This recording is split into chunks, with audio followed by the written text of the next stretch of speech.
Hey everyone, thanks so much for joining me on the Slice of Healthcare podcast. I'm your host, Jared Taylor. Today I am with Danielle Gabelli, the Director of Human Capital at Curation Health. Danielle, thanks so much for joining me.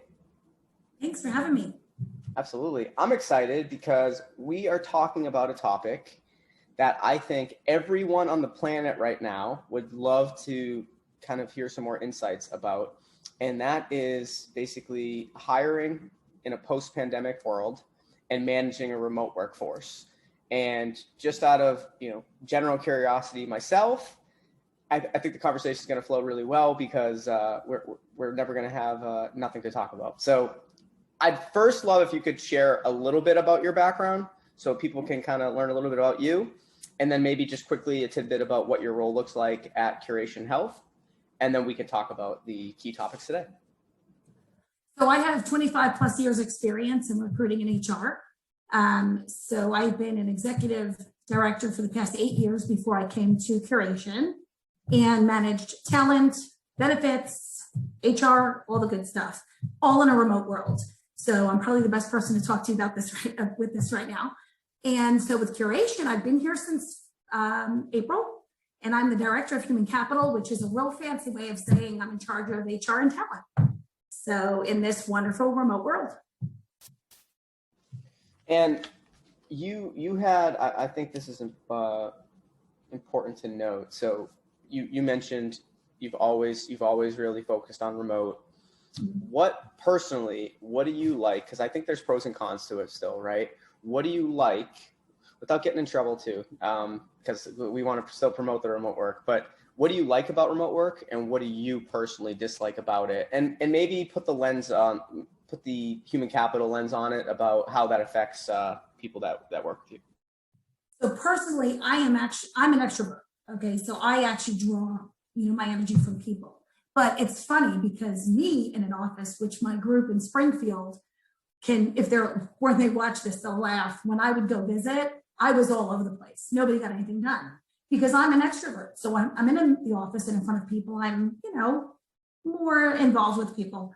But when I'm home, I've been working remote for 15 years. I am way more productive, way more focused. And ironically, because of the pandemic, I was never on Zoom for 16 years. We very rarely Zoomed, did anything in person. It was always conference calls on the phone. But the nice thing about, I don't say the nice thing, with the pandemic, it has forced us to actually be in front of each other. So for the past year and a half, it's even made working remotely more engaging because you're actually looking at people and it gives you more of a connection. Because when you work remotely, it is very easy to be on that deserted island, all kind of isolated. But the key for companies that are now dealing with the pandemic, having people remote, is the engagement. You have to stay engaged, whether you have the Zooms, every meeting. Don't make it over the phone. Get yourself in front of your workforce. It just gets everyone more engaged. You're more connected. Well, it's funny you mentioned Zoom because I was watching the other day Back to the Future, and Back to the Future predicted that we would be using Zoom. Yes. He gets a call from his boss, right? Incoming call. Hey, how are you? That's like, and I mean, it's absolutely crazy how now that's how the majority of business now takes place. It feels weird when someone calls you. There's also some pros to it too, because when you get a call, it's kind of nice to you can kind of do anything, right? You can sit back and but it definitely there's definitely more of a personal it's as if you and I are right next to each other, right? We're talking. It's really nice. It's not even just affecting HR and companies. It's even the way healthcare is going. Look, now, teledoc, I mean, it's tremendous now. You don't have to go into an office to be seen.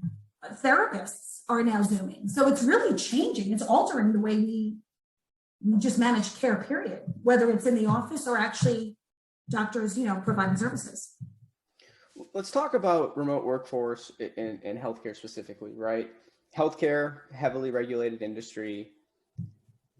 What are some of the major, areas of focus that everyone needs to be cognizant of when employing a remote like health workforce, or even if it's not a healthcare professional, right, but someone that works for a healthcare organization like your team, are there additional challenges that end up coming up that you need to really be aware of to make sure that, you know, the ball doesn't get dropped? I mean, security, clearly, obviously, a lot of the remote workers in the healthcare world, whether they be coders, auditors, CDI, anybody, you know, they're accessing patient record and things like that. So really, the healthcare companies, you know, typically should, hopefully, you know, provide equipment to their employees, making sure they are in one, you know, area of their field where they are heavily guarded with, you know, I'm losing my train of thought. Oh my goodness, really? With security, you know, making sure they're logging into the client the right way, whether the client receives or gives us tokens or certain ways of getting in. But the point is managing security, making sure everything is protected is what the word I was trying to get at. Sorry, I haven't had enough coffee today. Oh, you're pretty fine.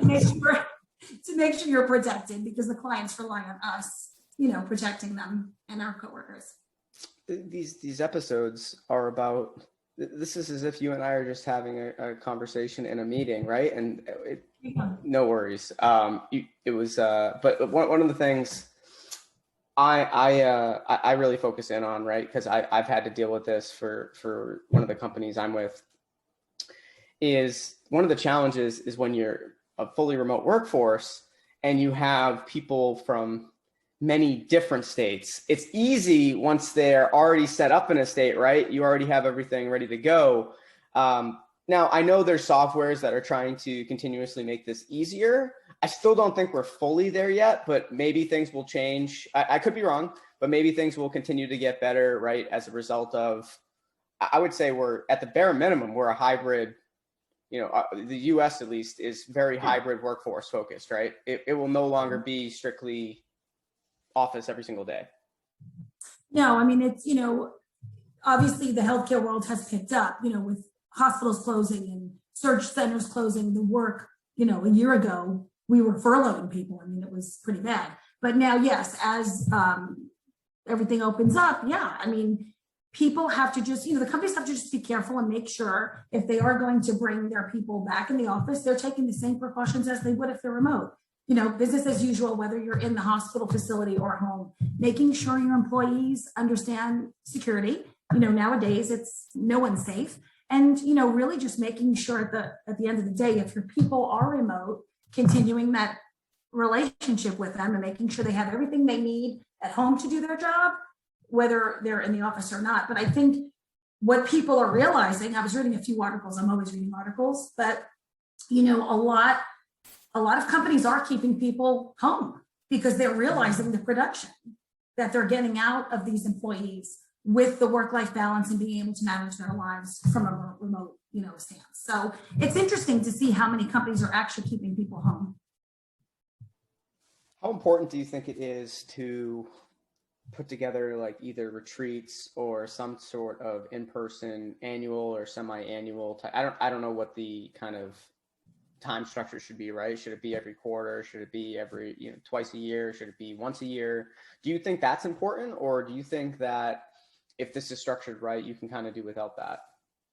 Depending on the size of the organization, you know, if you have a smaller organization, clearly that's possible. I think every organization leadership level clearly should get together once a year, which normally in my, you know, 12 years, we have. Leadership have always gotten together, whether it's the end of the year to plan, where were the wins, you know, what could we do better, things like that for the next year. But, you know, as a whole, companies, you know, they should stay engaged with quarterly meetings, whether it's Zoom, with all of their employees, whether it's 100 or 3,000, having town halls, keeping these employees, you know, engaged and letting them know how the company's doing. Again, wins, you know, losses, whatever is happening.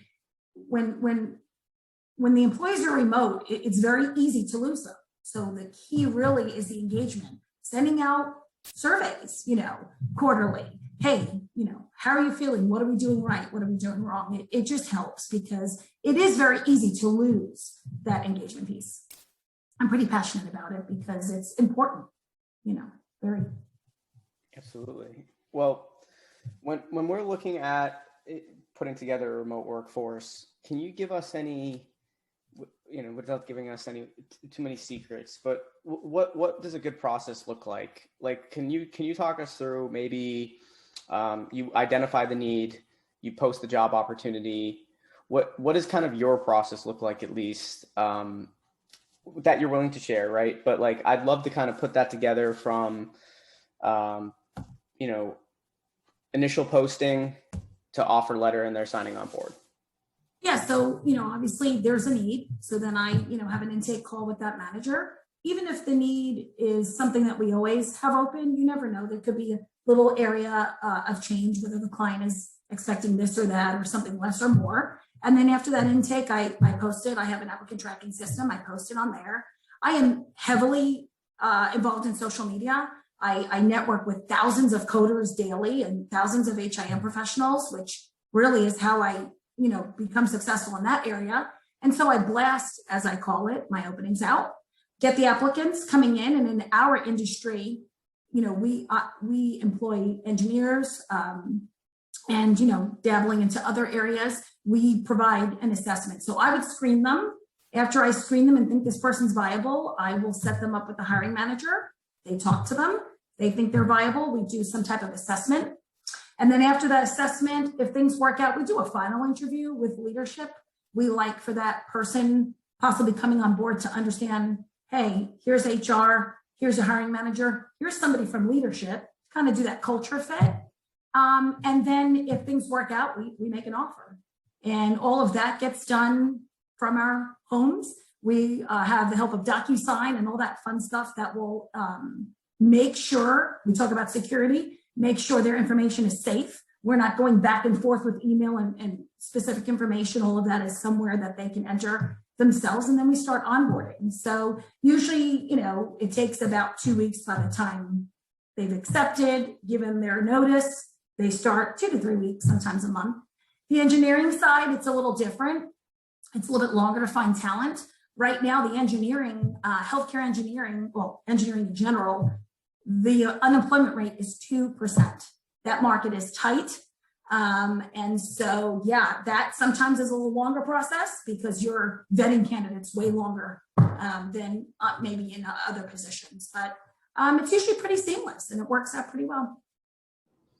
And it really is not, once that offer letter set, it's pretty easy to get them set up if you're already in that state. And like, but that it's like, I don't think people that haven't done it, it's not that it's like, oh, you can't hire them for several weeks. Like, a lot of the states allow you to still submit the paperwork and before payroll. Yeah. But it's still a pain. It's still no fun to do. It's like herding cats. Like, yeah, it's not like I can have, because even, I-9s and verifying verifying their identity. It's just, it makes it a little bit difficult. But, I have always managed a process where we've had employees in every state.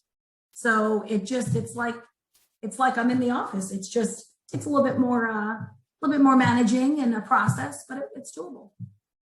Yeah, it's the part I don't like is sometimes you'll use these softwares and then you'll end up getting a bill from the state saying you owe this. And it's like, that was the whole point of the software. Oh, well, the software didn't work. It's like, then email them because I don't want to hear it. I mean, having the proper HRIS system, helps because when you're entering this new hire, typically regardless of state, that system is helping you with, taxes and how to do this and how to do that. So, and again, after doing this for umpteen years, I know even the laws when somebody unfortunately leaves our company. If they're in California, they're paid, there's also the nuances of every state and how you onboard and offboard somebody because every state's different. So that makes it tons of fun too. I have to say, it's definitely something to recognize and to be proactive with on both ends, right? Hiring, and then also if God forbid you have to let someone go as well. Absolutely.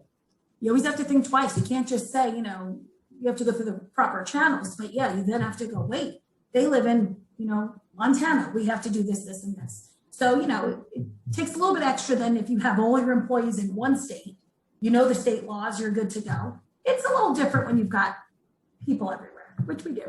So makes it fun. Absolutely. Well, I want to thank you again so much for coming on the podcast today. This was a different topic than we usually discuss, and I think it's super relevant. So it was fun kind of going back and forth with you and kind of answering a couple of my questions too. So thank you for that. But yeah, always a pleasure to have someone from the Curation Health team on. And yeah, thank you so much for your time.